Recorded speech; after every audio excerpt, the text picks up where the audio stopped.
Welcome back to Zero and Repeater Media. This is Adam from Massive Horizon, and today I'm glad to be joined by John Medhurst, a trade unionist, historian, and researcher at the Labour Research Department. And we're going to be discussing all things roughly central-ish, north-ish of the river in his latest book, I Could Be So Good For You, the history of the North London working class from the 1950s to the financial crash of 2008. And you can find that out now on Repeater Books. Also, you can find John's No Less Than Mystic, a history of the Russian Revolution for a 21st century left, and on Zero, that option no longer exists. That's not telling you the book's not available, that's the name of the book. It's about Britain from 1974 to 1976. And of course, you can find it at all the regular channels. John, welcome to the show. Thank you very much. It's really a pleasure to be here and chat about the book. So, before we get started about any sociological questions about, what is the working class? The perennial sociological question that ranges from Thompson to the modern day, and from Marx to Thompson, that still haunts us. I actually want to start off by asking about what do you think of the main misconceptions, both historical and political, that people have about North London generally, and especially the idea of the North London working class? Because you mentioned in the book that there's various kinds of competing, usually rightist fantasies about the working class, particularly, thinking about figures such as, the Labour right, whose ideological narrative is predominantly articulated by someone like John Cruddas, I think is now a Lord rather than MP. And then you've got people to the right of that, Paul Emery.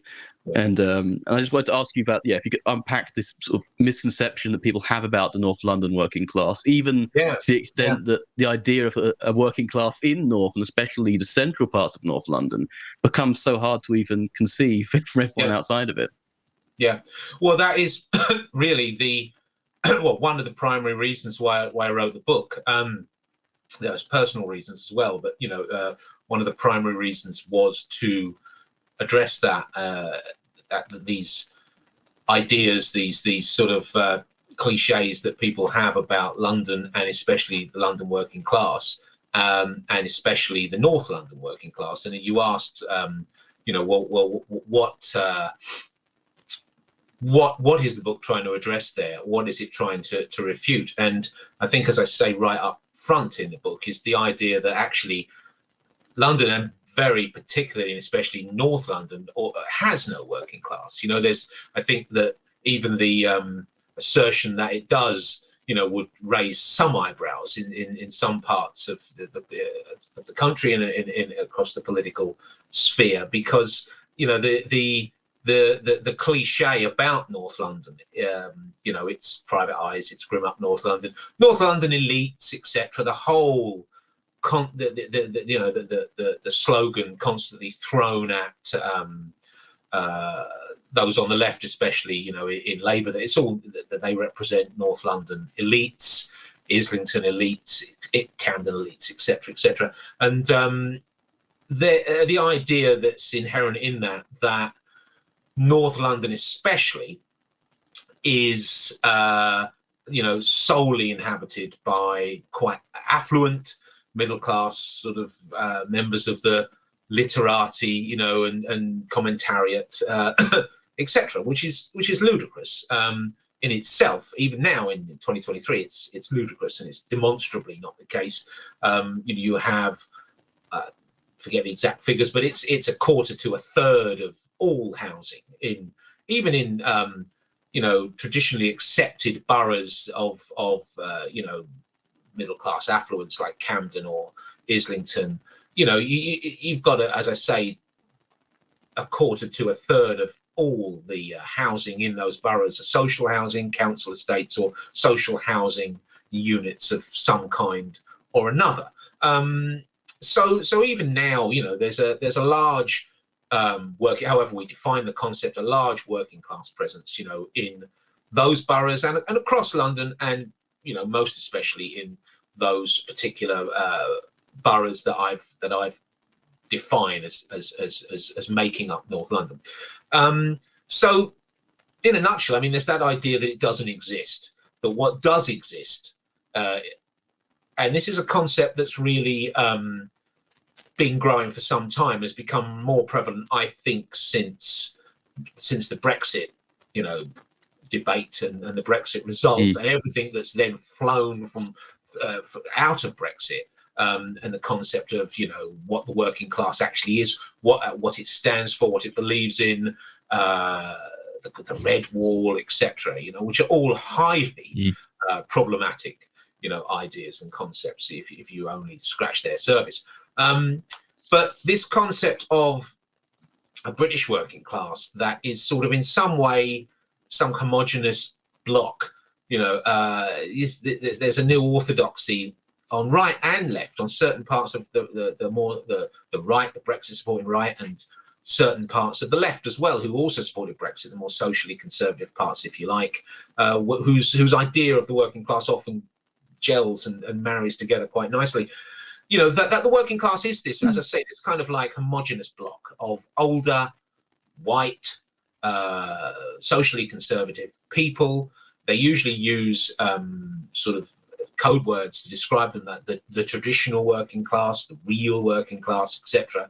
You know, but what they really mean, they seldom say, is the white working class, the white socially conservative working class. They certainly don't mean the much more ethnically, socially, sexually, culturally diverse working class that you get in the big urban centres, London most obviously, but also other you know, Liverpool, Manchester, Bristol, etc. That is erased out of the picture. And so it's that concept, that what I regard as a very simplistic and politically reactionary concept of working class and working class life in modern Britain, that the book was expressly sort of addressing by showing, you know, a different story, a different narrative. And obviously that different narrative came from my own personal experience. You know, it's not a story of, say, the working class. It's not a sociological history of the working class post-war or whatever. It's not that wide. It's not that extensive or academic. It's formed on, it rests on, you know, my own personal experience of growing up in a working class family, in council housing in Camden, in London, and my, you know, the personal stories and the experience also of my friends and family who came from similar backgrounds. So, you know, as I say, like I look at those concepts of working class life and what the working class is supposed to be in modern Britain, and I don't recognise them. You know, they're just not at all what my own experience of growing up in the council estate in Camden and then a council flat in Chalk Farm, near the Roundhouse, you know, 5 minutes from walk from Hampstead and Camden Lock the other direction, you know, and my friends all in similar sort of estates and council housing, social housing around Camden, over in Kilburn, over in Hackney as well, you know, or even up in Hampstead Highgate, etc. You know, and our lives and the lives of our parents and families, you know, before us. There's just not, as I say, I don't recognise the concept of this so-called reality of working class life. That's all old, white, socially conservative, Brexit supporting, let's face it, a little bit racist, if not a lot. You know, that so many people across the left and the right in political commentary seem to just trot out without any further knowledge or examination. And you know, I found that sufficiently annoying that I wanted to write a book that would be a counter to that. I mean, more power to you, absolutely. Because I mean, even in the architecture of, like, especially parts of North London, like Camden, like, I mean, when I was looking at you, so you mentioned an anecdote, I think, from Stormzy, one of his entourage, and he says, like, oh my God, she lives in central London. And it's like, yeah, because I mean, she was mentioning, you know, this other council estate just off Russell Square, which is, you know, the university district, possibly it's the most bohemian looking, most not immediately working class area, but where's all the nice shops? It's in the council estate. It's in the Brunswick Centre, which is this beautiful sort of modernist arc, or even just going any side street, and you can see that there are tons of social housing places completely occluded behind all of the ironically very transparent and glass panes skyscrapers which try to hide them. And I think it's great that you can unearth this. And I just wanted to follow that question on actually by talking about, because there's a constant. I mean, never go on Twitter, but it's the constant discourse of London centricity, Yeah. and it's usually gets completely thrown out. And it'd be redundant to say, "Oh, is this book London centric? It's a book about London." The discourse doesn't apply? But there is something very interesting that you bring up in regards to North London working class and the London working class generally, is that there is a specificity to it, which gives it kind of it does have a kind of a special case to it, because it doesn't have the same relation to the Industrial Revolution as it does other sort of parts of the country, say Cardiff, Manchester, Liverpool. And it's due to the fact that we, as North Londoners or East Londoners generally, we don't have the same connection to industry. North London specifically, if you sort of don't count as much places like, for example, I grew up in Dagenham. Like the Ford plant was already on its way out before I knew what the Ford plant even was, and yet it was a place to find. It was an old village that was converted into just it was a massive housing place for Ford workers. So I just wanted to ask about what the sort of historical sort of speciality or the interestingness of the London working class, and what makes it so distinctive in terms of the historical character of how it relates to the beginnings of not the beginnings of capitalism, but let's just say the industrial makeup of Britain throughout the 20th century. Yeah, I mean those are really pertinent points, and they are very important when you consider the culture and life experience of the London working class, and particularly I think that what I define as a North London working class, which includes the centre. I give a whole geographical definition of what I consider to be the North London working class, whose life story or life histories I'm, at least from the 1950s to the 2000s, I'm trying to examine. And it does include for me the centre very much, as well as what I broadly consider the North. And I'm very liberal. I'm quite flexible. I'm quite generous in my interpretation. I'm pretty much running from Hackney over to Hammersmith, because for me, outside of those areas, of course, you've got South London, you've got the river as a natural barrier. East London, you've got kind of the city as a natural barrier. West London, not so much so. It tends to be more of a mixture and a blurring of boundaries there. But I define what I mean by North London in the book. But what I think you put your finger on there is that, and I do touch upon this like in the introduction to the book. I mean, I don't want it to be. It's not it's not an economic history per se. It's not an academic history, and I want to get into the stories of North London working class people in that period that in themselves illustrate and demonstrate, the underlying theme point of the book. But I do touch on in the introduction, the issues that you just pointed out, which is that London, in many ways, didn't go through an industrial revolution in the sense of, say, like the Manchester did, or other major some European capitals like Berlin, which was always which was centre of heavy industry. Like London, a bit like New York, really never went through that. It always had a very large and vibrant and active working class, but it was of a type. It was of a specific type of working class. It wasn't, dense, apart from some certain concentrations, which I touch on, like Park Royal Industrial Estate or up in parts of Tottenham and over Lee Valley. It clearly doesn't base itself around one densely concentrated industrial sort of, centre with a specific type of manufacturing base. I mean, we such as, say, shipbuilding, or mining, etc. It does have manufacturing, but it tended to be more smaller scale manufacturing, and a lot of working class life was around more individualistic types of economic endeavour. Market trading, transport, delivery, the whole infrastructure and support structure around London's entertainment and leisure and culture sector, which was clearly as the centre of the nation's sort of, if you like, which is, let's face it, it is for better or for worse, and still is. It's cultural and artistic and leisure life, the West End, the massive public parks and monuments, etc. You know, the working class that live in, work in, and support, you know, and keep running, you know, those kind of massive public projects in the heart of the city. Or indeed sort of leech off of, you know, because of various a culture in London, let's face it, you know, the culture of illegal, semi-legal, cash in hand, sort of like, you know, dodging and ducking and diving and grafting, that many working class people in London sort of phase in and out of. Certainly my own family did, right? But perhaps more than average, you know.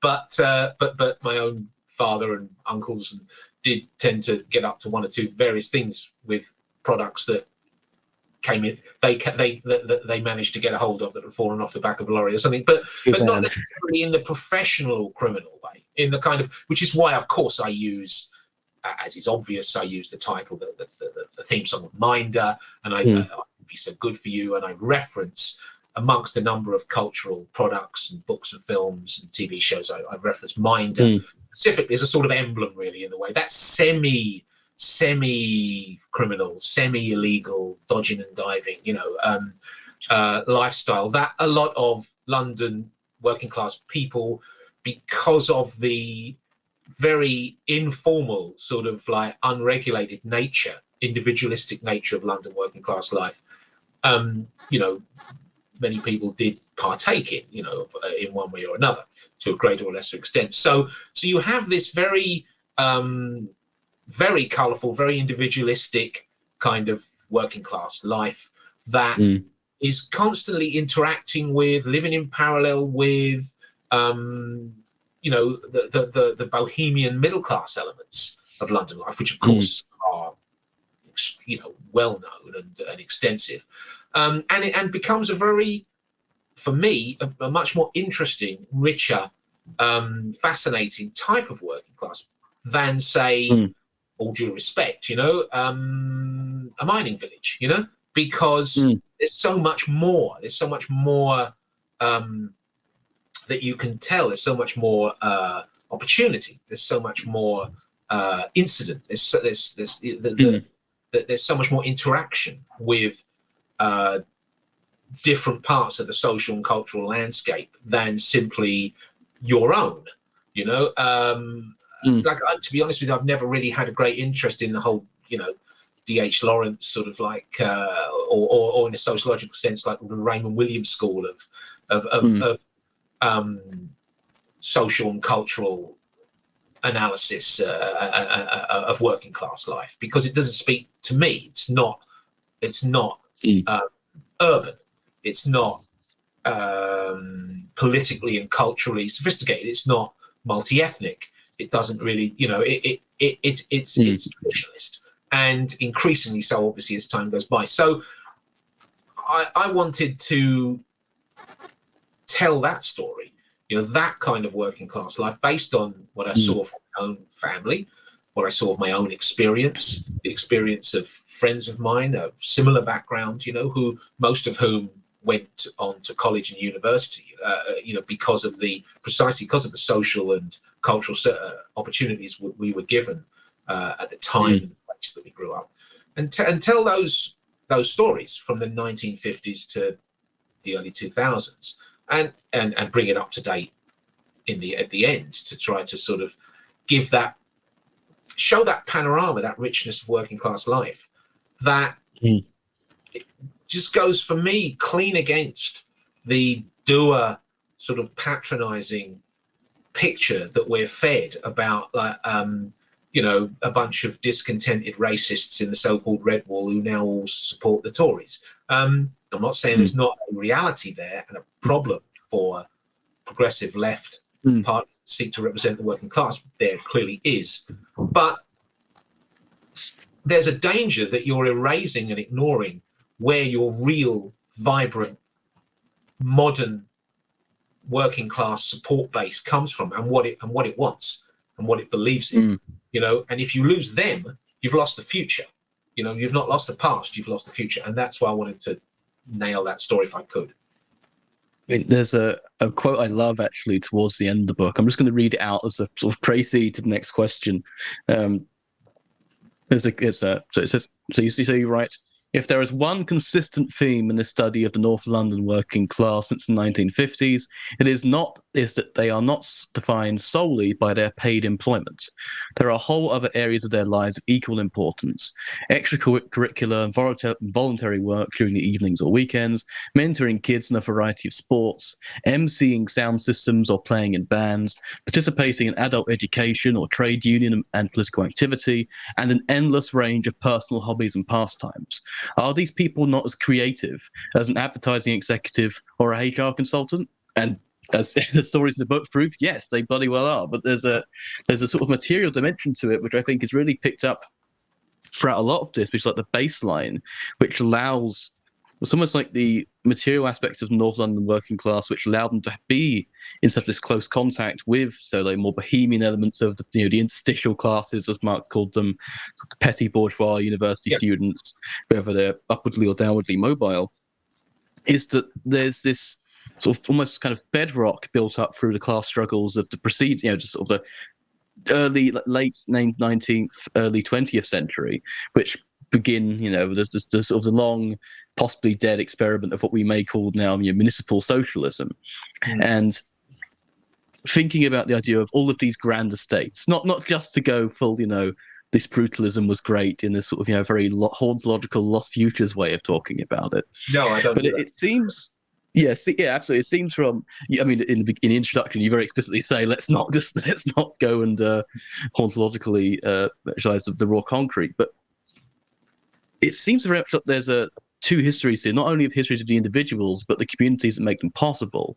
And it seems that it's also particularly told through a history of housing, particularly these estates. And I'd like to ask to what extent the history is made possible here as a history of types of these community estates, how they set the scene and the like. Because there's also an interesting discourse you bring up about two sort of tendencies in how the working class is positioned as shifting, or rather how it's being attacked by the ruling class, which is these two tendencies of, say, let's call it Islamification, turning like an old house into 8 different bedsits, recreating what you described, some similar to the conditions of, say, Notting Hill in the 50s. And then we've got gentrification, which is, as you say, typically it prices people out. But there's also an element there that's quite interesting, thinking about how this is actually a point of contact between the working class and these bohemian elements that create this kind of, as you call it, sort of a working class bohemianism, which of course exemplified in place like Camden, which is, it still is the great place where, goths and punks and anyone possible can go get drunk on the lock whenever and go write some songs. Yeah, and I finish with that. I actually, as you know, sort of make a point of finishing by, the rapper Await and his experience of growing up in the Maiden Lane estate and Camden, and his kind of praise of Camden, and why, like, he not just values the high quality council estate, that he grew up in, but the culture, of Camden itself, and how it feeds into the working. It's in his case the black working class experience that he had, but and enriches that experience, and exemplifies it in a way, because of the history, because of the in a sense, because of how ungentrified it is. We're not talking gentrification. We're not talking. When I talk of gentrification, I'm really talking about things that have been gentrified out of existence, like Hampstead High Street, which actually used to be a very lively place 10 minutes up the road from where I used to live. And now, it's almost, there's offshoots. There's a few bookshops and alleyways that still make Hampstead, delightful. But it's been Kensington High Streeted out of existence, really, which is a shame. But there's so much still in places in areas like Camden and Archway and Islington, that are still definitively working class. And I mentioned the amount of social council housing there is there. But on the estates, on the housing, it did become very clear to me as soon as I got going with the book, that it wouldn't just be my own reference, my own experience where I grew up, but housing would be central, because you only have to read the memoirs of people, the biographies of people, and the importance of the housing and where they grew up. And it's, of course, the lack of that kind of mass, high quality council house building that is the major threat to the continuation and the health of a vibrant working class in London now. And that's no mistake or accident. The Tories have absolutely designed it that way, to socially cleanse without seeming to socially cleanse. I mean, when they did deliberately socially cleanse, the Shirley Porter scandal, over in Harrow, or the borough of Westminster, which included poorer places like Harrow and Westbourne Park, when they did deliberately socially cleanse, of course, it was found to be illegal and had to be stopped. So they had to turn to socially cleanse in a more indirect sense. But that's another issue, if you like, a later issue. Housing, yes, as you're absolutely right, at the absolute key foundation of the story, really. I mean, just to briefly say, to reference my own experience, I mean, I grew up on the Regent's Park estate, which is situated like a few minutes from Warren Street, between Euston and Regent's Park, literally a few minutes up the road. We just walked up when I was a kid. We walked up to Regent's Park, and I can hear a cat, I think. Doesn't matter. Sorry. Doesn't matter. Don't worry about it. You'll hear my dog soon. Is anyway. As I say, it is in the book. We just walked 5 minutes up the road to Regent's Park, and we had Regent's Park as our garden. Regent's Park estate was and remains, you're one of the largest council estates in London, and easily the largest in Camden. And is not just home to myself, but was home to many of the lads who the guys who went on to form Madness, which is why I do intercut and reference quite a lot the experience of those guys, because they grew up either at the Regent's Park estate or around there, places up in Highgate, up in Camden, etc. And lived and had their, roughly my age as well, and had very similar. I recognise a lot of their experience, the pubs, the Lock, etc. Where they grew up and formed their had their life experience and a lot of their values, and cultural values, cultural background. So the Regent's Park estate, was a very high, it was a good quality estate. With you walked to the West End. You walked 15 minutes to the West End to see a film. You went up to Regent's Park. You went shopping in Camden Town. And I didn't really realise until I was a grown adult how I just took this for granted as a kid, obviously. But it was only really as a grown adult, and especially as I say, as all these cliches about what London and North London life and working class life is apparently now meant to be, and we're all meant to buy into.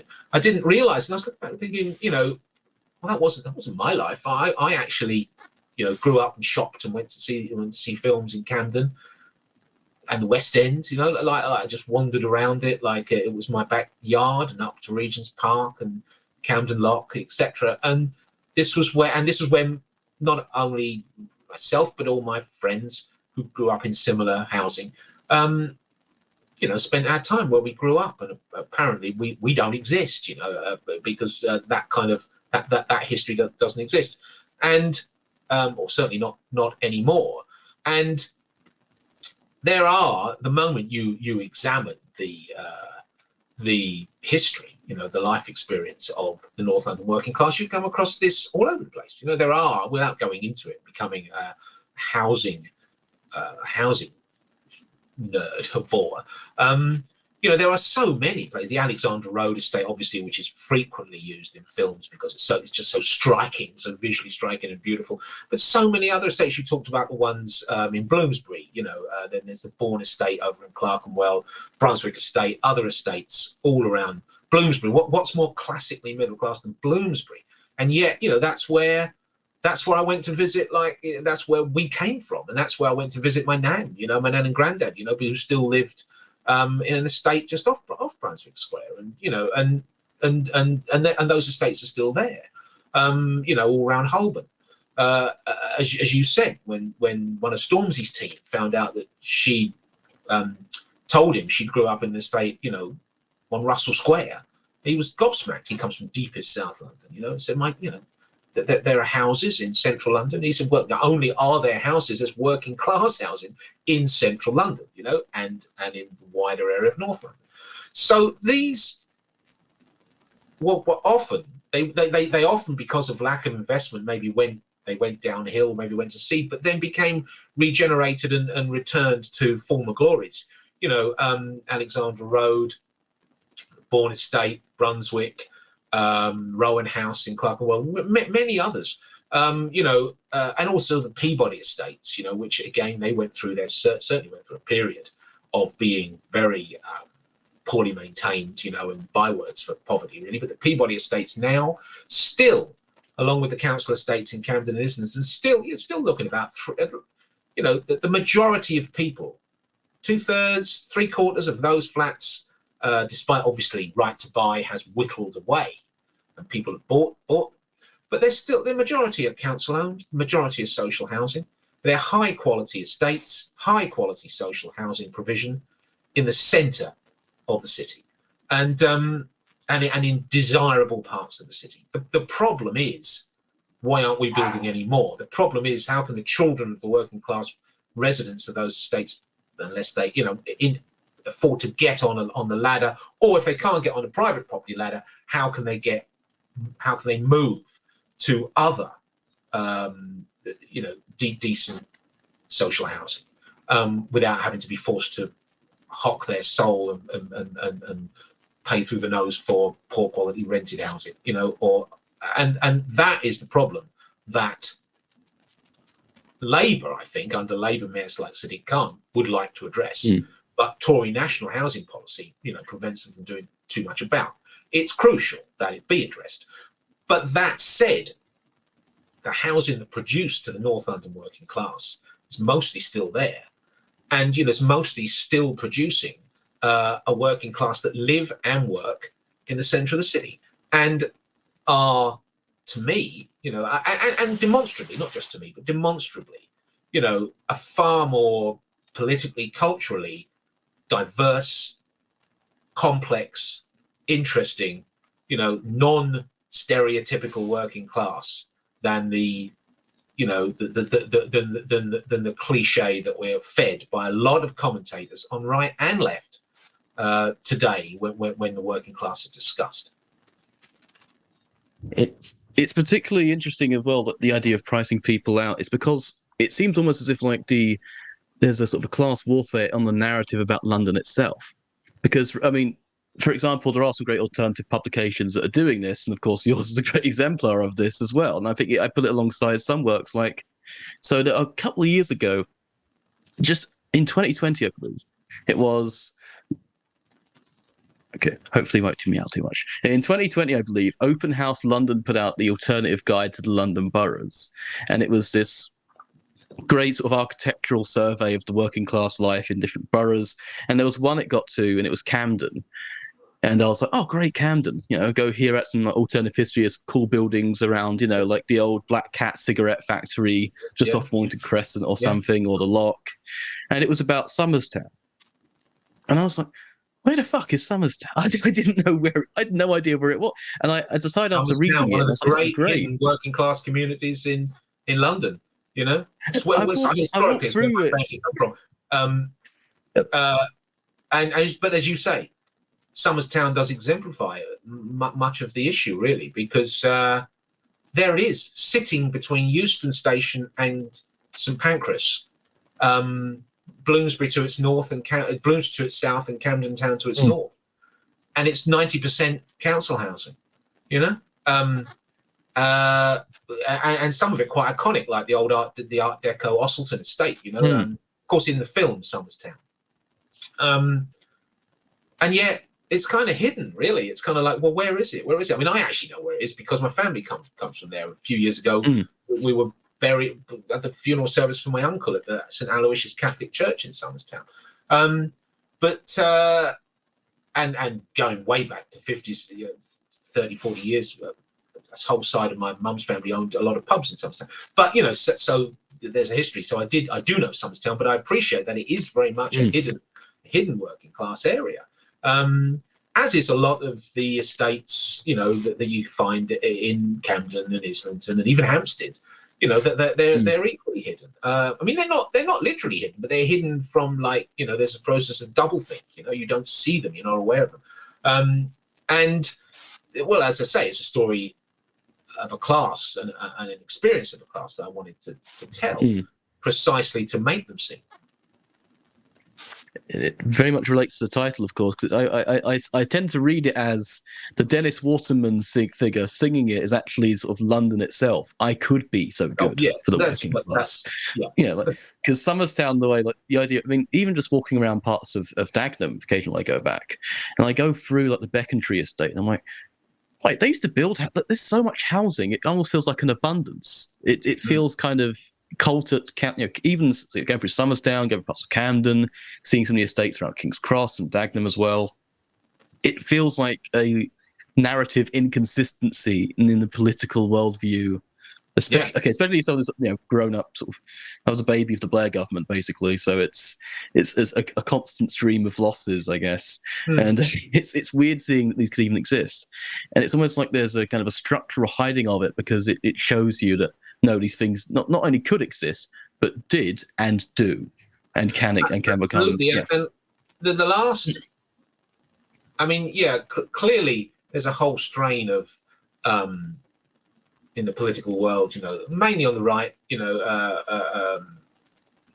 that would rather they didn't exist and is doing their best to eradicate them, sometimes literally physically eradicate them. But really, and this is why I do mention the at the end, I sort of like address this issue that there's a concern, and it's fair enough. There's a concern, that London will, the banlieuification, as they call it, the banlieues in Paris, that London will go that way, or is going that way and could end up that way. But whilst I see that the worry, and on an individual sense, certainly certain people, quite large numbers, sometimes have been economically forced out of central London, to the outskirts or completely outside London.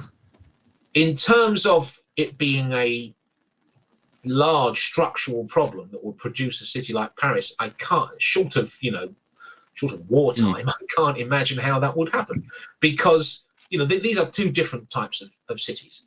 The banlieues exist as a circle, the poor social housing, especially for immigrant, working class people who come to France.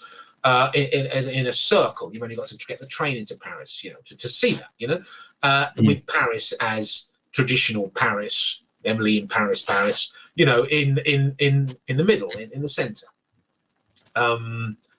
And London just isn't like that, There are the number and the size and the scale of council housing, council estates, and social housing that is still embedded.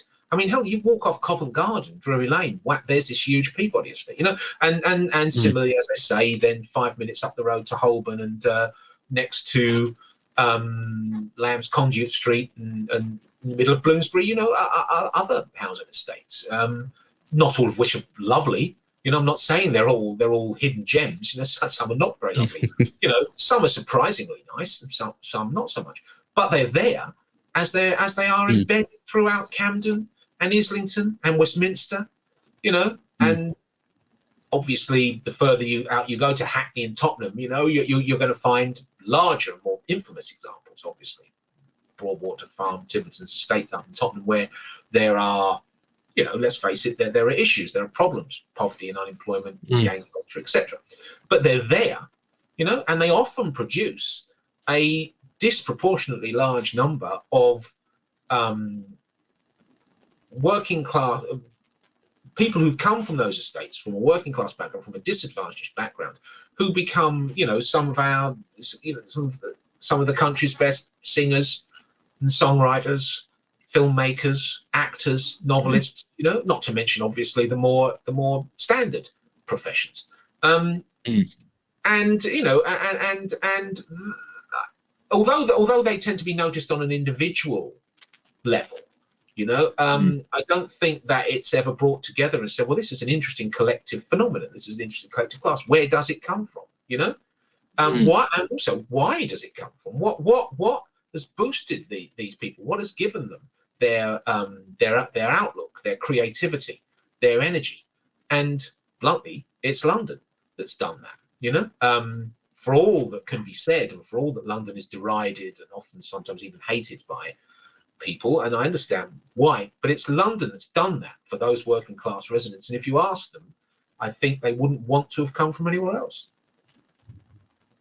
It's a very addictive city, I must admit. It's especially, I mean, just I want to actually follow on that line actually about the cultural aspects, because I really, the parts I've read so far, I've really quite enjoyed.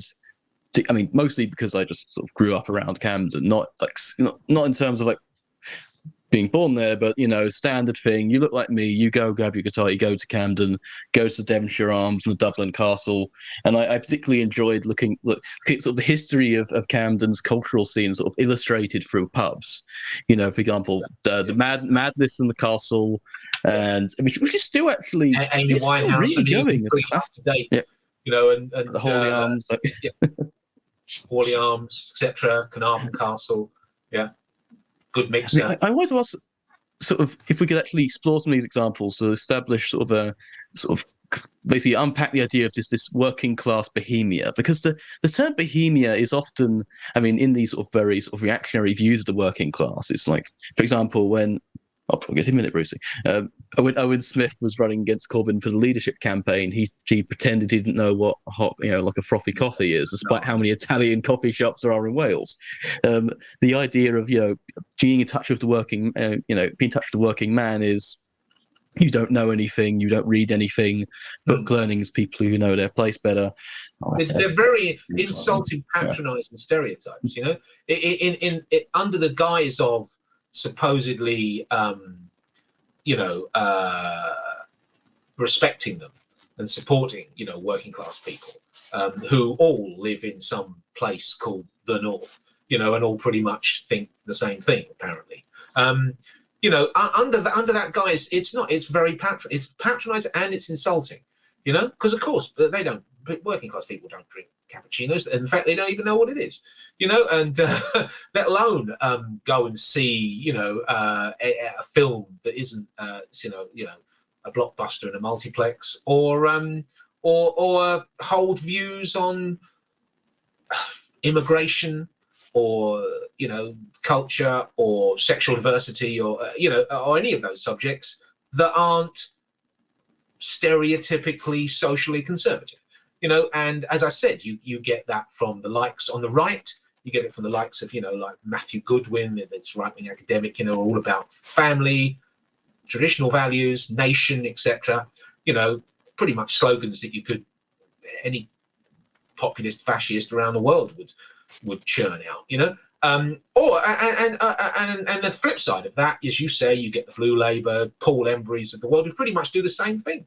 You know, Paul Embury, ironically, does come from London, from Dagenham, but he seems oblivious of any other part of London, sort of west of the River Lee, you know, or any part of London that might, you know, not hold socially traditionalist views about the nation and about the family, because of course, let's be blunt, you know, clearly the working class does not include any black or Asian or gay people, you know, it must be older, white, conservative. I mean, that's the underlying unexpressed assumption. Sometimes it is expressed, but, you know, that's the underlying sort of implicit assumption and agenda of these socially conservative, very traditionalist, and I would argue sort of completely out of date views of the working class. And you often find you get the Goodwins of the world on the right, the Paul Emburys of the world on the left, you know, and other people on the left, the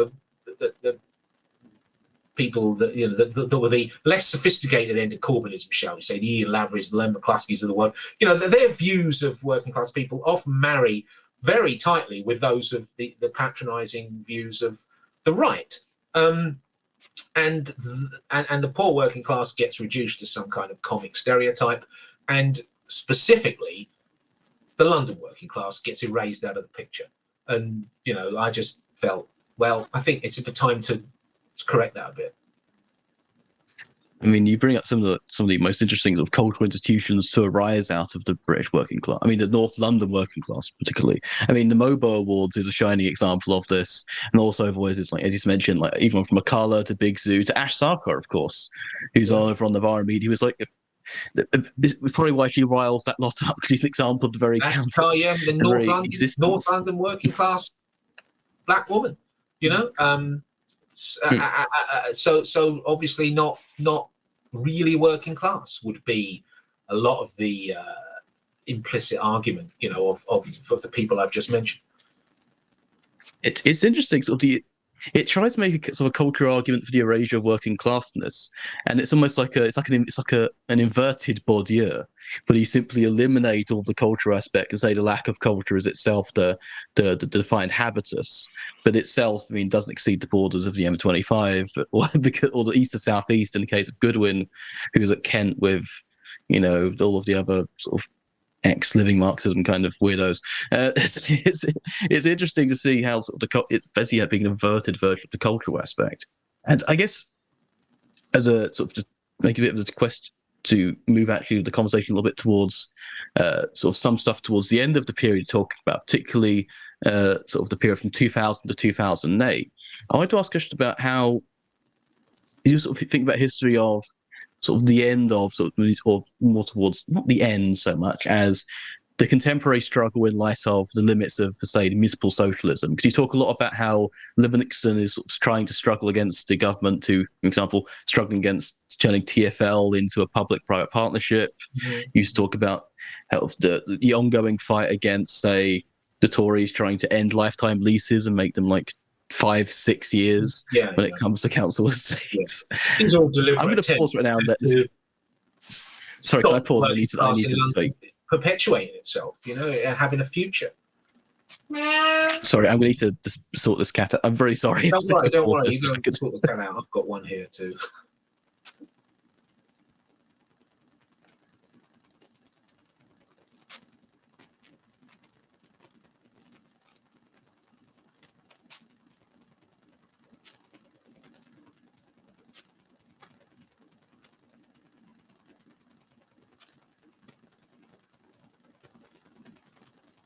Oh, sorry about that. Terribly. Don't worry. You can edit that bit out. But, and if you don't, it's all amusing. Cats on the internet go sell like hotcakes. But sorry, where were we? We was talking about. We were talking about basically housing end of the policy, GLA. Which is not helpful to the continuation and the perpetuation of that kind of vibrant working class life in London that I've eulogized. Yeah, and I kind of want to sort of tie that into, because towards the end of the book, you also talk about some of the struggles ongoing today and some of the ways you've encountered people telling their stories, actually weaving them into sort of more contemporary unionist or trade unionist projects. And I think I'm not going to ask sort of a question of like, how do we, will this book help contemporary struggles learn from the history of the working class? Because I think that might be getting it wrong a little bit. Actually, no, they know the history. They're already here. They're simply continuing it. So I just wanted to ask it, instead of asking how can people learn from this in North London, because they already are. It's more of a question of where do you see kind of the continuities of the history of the North London working class's own sort of historical path throughout the class struggles of London, the class situations of London, and how can people, let's say, outside of the North London working class or outside of North London generally, sort of learn from these struggles? Because you pick up some really interesting threads, particularly regarding sort of the United Voices of the World and their affiliated groups as well, like the Independent Workers of Great Britain. I was wondering if you can unpack that a bit. Yeah, I mean, well, I didn't want the book to be that kind of book, that it was a series of political and trade union struggles, strikes, big events and demos, like John Rees' German's history of London, which is interesting, but if you that's not the reality of. It's interesting because it's a corner of history, but it's not the reality, of most people outside of a tiny number of political sort of ideologues and quite zealous, people and activists. It's just not the reality of most working class people's lives. That it's constantly it's politics, and it's even and trade union activity. I mean, it's obviously there's more trade union activity than there is, say, political activity per se, because trade union activity comes from the workplace, obviously. But it's just not the reality, of having spent 40 years, like either in London, or certainly in London's political and labour movement.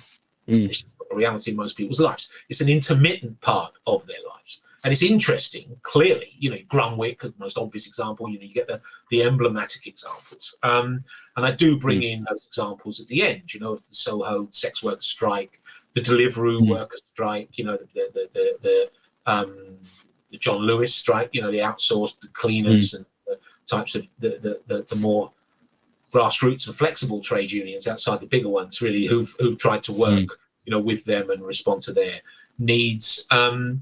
And my own union, PCS, some of the work that we've done, sort of like in London, because around strikes at the British Museum, strikes at the National Gallery, specifically, not only because they're interesting in themselves, which they are, but as a part of dispelling that myth and narrative that London just, is that London's all sort of Notting Hill Gate and Hugh Grant and et cetera, as a way of doing that as well. But having said all that, whilst I do bring those stories in, throughout the 50s, 60s, 70s, the 80s, and then try to give you a little snapshot of more contemporary campaigns, struggles towards the close.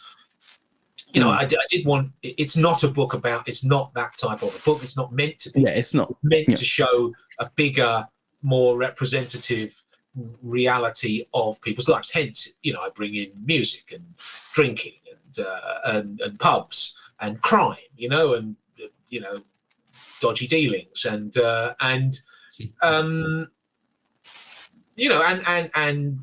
the non-political side of life that is most people's life, on a day, in the days and weeks and months of their lives. And politics kind of like, there's blips of politics. Politics comes into it sometimes, and sometimes more importantly, as does industrial and trade union struggle, sometimes very importantly. But, that's intermittent parts of their lives. There's a whole, their families, their leisure, where they live, what they do, at the weekend and Saturday night, are more important to their lives, most people's lives, than is political activity, and that's just a reality of most people's lives. And it's sometimes a reality I think the left sometimes struggles with, because it's so obsessed with politics, that it kind of like can't wrap its head around the fact that most people don't think about it 90% of the time. So, yes, I do bring those in because they are interesting, and because they are London-based, and some of them could only be London-based because of the nature of the work, and the context, the environment they take place in. But I didn't want to overdo it, because I didn't want to make the story, the cultural and social story being told, overtly political. I wanted it to have more of a representative feel and tenor to it than that. But I mean, having said all that, there is a massive potential for trade union and political activity in London.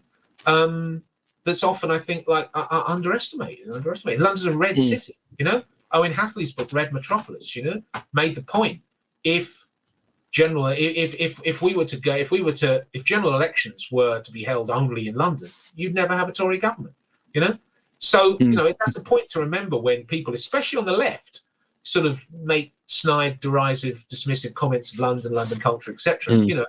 London's left, London's red, London's left. And a great part of that is because of its working class. I'm quite glad you brought up the idea that, because obviously most of the questions I've been offering today have been quite very much almost bordering on the sociological dangerously, and obviously, it's very much political, but it's one of the things I have enjoyed about the book is, not being, red London's inherently radical. The working class all know they're working class. They're all like properly class conscious, and they're like it's almost like presenting them as like ready-made comrades, a resource to be used, and rather than, and we readers are sort of these lovely intellectual cadres. No, it's not that at all, and the book seeps in the particularities of it, and sort of as someone sort of reading this, especially everything that dealt with Camden, was just particularly. I mean, it was very much like. I mean, I could give this book to a lot of my family who they would recognise everything, and they would be very much reminiscent of it, especially everything about the declining pie and mash shops and how little pub Dagenham has now. I'll say that. It's nice to hear, and I do. That's what I'd like. Ideally, to hear. I mean, I'm happy for people and would want all sorts of readership, especially people outside London, to read it and get something from it, and maybe learn something from it, and dispel some myths of London, especially working class. But I'm also particularly interested in what people who have had a similar life experience to me, either living or working, at some point, at whatever age, in London, and especially in my area in North London. What they think of it. And I was pleased with the Camden New Journal journalist Dan Carrier, who's did a piece on the book, and did a little interview with him a few months back. That I was very pleased to hear him say, like, he felt like the book had been written for him. He was just getting lots and lots of bits and pieces of like this place, that event, these people. And we even found out we actually knew people. I mean, I mentioned a cousin of mine in the book. He knows him. And I didn't even speak to this. I never met this guy in my life. And so like up in Kentish Town, and they knew each other from school. And that really is as important to me to find out. Oh, well, that meant something to you. You recognise that the reality that I'm trying to portray. As much as what is equally important, which is people saying, "Oh, I had no idea about that kind of history." That's interesting. I thought London was all just rich, gentrified middle class people, swanning about on streets of gold. So I'm happy to if it gets an audience and readership from all parts of the spectrum, I'm happy. Just distribute it to Essex and Surrey. People, they'd be like, okay, this theme park you come into, turns out people live into it, and the ticket gates aren't just Waterloo and Liverpool Street. Or as you said, the Cockney diaspora, which is like like people moving out, and Cockney's not just being East London, and like people, working class families who maybe moved out, through in the 50s, 60s, 70s.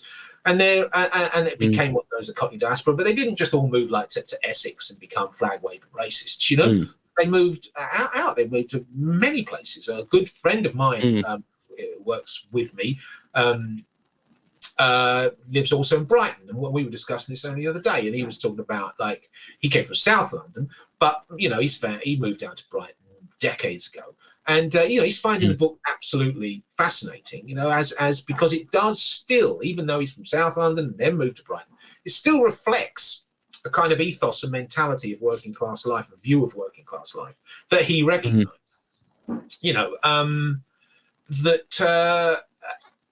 Because I'm hoping it has that kind of universal appeal, or at least when I say universal, I mean universal to enough politically literate, historically aware, or at least historically interested working class readers who, come from any part of London, or indeed, any part of the country.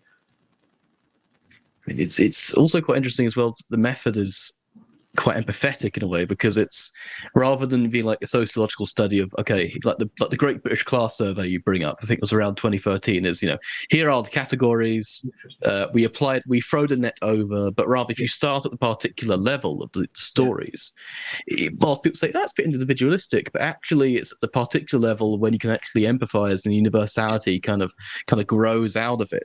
And I wanted to just round off on one final question actually, which is about the stories, collecting them, interviewing them. I just want to ask what that process was like for you.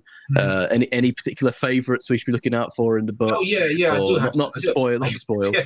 But I shouldn't really say that really, because literally everybody who gave me material was massively appreciated and given material. And I should say that, you know, even some that wasn't used, still, because there's space, you know, you don't want to, the book can't be too big, there's space and there's structure and there's problems, you know, issues of repetition and balance in the story, you know, not having too much and too less of something else. Even stuff that wasn't used was still useful, was still informative. So I massively appreciate all of it. But with two main points on that was, one, as you obviously will have noticed, is I wanted to have a through story of my background and my family's background, especially my dad's background, who actually passed away during the writing of the book. He saw the early chapters on the 50s and the 60s and approved them, which meant a lot to me because, of course, that was what he lived through those. And if this didn't resonate with him, well, then it failed, you know. So that was meant a lot to me. But also, I'd like to tell his story because he had, to me, what I thought was a fascinating story of a working class guy booted out of school at 14 in the early 50s, who nevertheless, you know, went in, worked on the sites and all that, but then went on to, you know, like work in maintenance, work in the office, you know, run crews of other maintenance staff, and then went and worked for this dodgy property developer, you know, as a sort of chauffeur and general fixer, very much a minder type lifestyle. And we were moved from a council flat in on the Regent's Park estate up to another council flat in a house on Haverstock Hill, just up from the Roundhouse. You know, hence having a lifestyle that's sort of a bit Hampstead, a bit Camden Lock, you know, and taking that entirely for granted. And he mixing with not just working class eccentrics and chances, but middle class eccentrics and chances in the local pubs. And for me, he had that kind of fascinating lifestyle that broke out of these kind of dull stereotypes of what working class proletarian life is meant to be something much more interesting and complex and fascinating. So I told his story, weaved it in and out throughout the book. But and so that was probably the most important part for me, to do that, especially, as I say, as he died while I was writing it. So it's a kind of a memorial in a sense to him and to my mum and some, you know, wider family. But what was very gratifying for me, and if the book has a claim to originality, original material, rather than it just, which is my, you know, it's not just all secondhand, you know, not just all taken from other books, was the fact that I went out to a fair number of family and friends who I grew up with and still in contact with, and colleagues who, luckily, because they work in the trade union movement, they all tend to come from working class background as well, who were London-based, or if not London-based, then at least have worked and had significant experiences in London over the years. And I did get, you know, a number of, I sent out, I didn't sit there with taping them with a microphone. I sent out a pro forma, you know, with a number of questions about their family background, social experiences, anything they wanted to say really about the subject matter. And I got some really good stuff back. And, you know, I use some of that, not all of it. I mean, you have to pick and choose, you know, in the book. And I did really appreciate all of it. There's some fantastic stuff from good friends of mine, some of whom, one of my oldest friends, Amanda Millhouse, grew up in Hackney, and then went to, like me, ended up working in the Hackney Dole office. But then she because she'd worked in a clothing factory before Hackney Dole office, but then, you know, went back to further adult education in life. Went to work again, you know, in Whitehall, working with, you know, sort of middle class public school civil servants, and so had a whole perspective on class from different angles. She gave me some very useful stuff, as did a lot of friends and colleagues, specifically a good colleague of mine, Chip Hamer, who similarly, he worked, you know, his family, he's emblematic. I use him a lot because his family moved out of Hackney to Essex in the 60s, but he wanted to move right back into London. He did. So there were, you know, like he worked a bit he had a band. Then he worked a bit for Red Wedge in the 80s. Then worked for PCS. Is also a published poet, and he established this group, Poetry on the Picket Line. So it's a sort of like there's my union PCS, which we work for, but he also he's a leading light in Poetry on the Picket Line. Poetry on the Picket Line has been out at the Junior Doctors Dispute, the British Museum Dispute, the National Gallery Dispute, and is out right now with a lot of the RMT disputes around London's mainline stations now. And so he's just one example of people that gave me really useful stuff. Another colleague, Zita Holborn, did a lot of, she's another artist and poet, but she came from London working class background, done a lot of work and published material in Tottenham and Hackney, and she gave me some really, really fantastic material as well. So, and even the age, the kind of like the age profile of people I know tends to be a bit older. So I was a bit concerned I didn't have some younger people stuff. I did manage to, through some friends, my daughter, who also grew up and worked in London, to get some material there. And then, of course, also you've got so much. It doesn't have to be. It's great if you can get primary material. It's great if you can get people's previously unexpressed, unpublished, unseen stories. And that does give it, I like to think, a certain originality and relevance. But, there's a ton of stuff in people's published in books, online material, local histories, biographies, autobiographies, that some of which are obvious because they're famous, the George Michaels of the world, the Madness, Suggs, people who've had some success in music, or John Lydon, Viv Albertine, people like that, people who've had success in music or sport, or entertainment, and therefore have published. So you can draw on that material, but so much other stuff of ordinary people who have not become famous is in online history, and you can just draw from that. So I try to fuse the two together to give a kind of synoptic story, if you like. Wow. John, what I can say is that thank you so much for coming on the show. Thank you. Thank you. It's been a pleasure to talk about it. Where can people find you? Do you have any current writing out adjacent to this book? Of course, everyone go buy edit that out. Probably won't edit that out. Everyone go buy I Could Be So Good For You. Everyone go buy that option no longer exists. And of course, no less than Mystic, All Out, El Repeater, and Zero. Is there anything else to plug? Well, there is the book that was a book.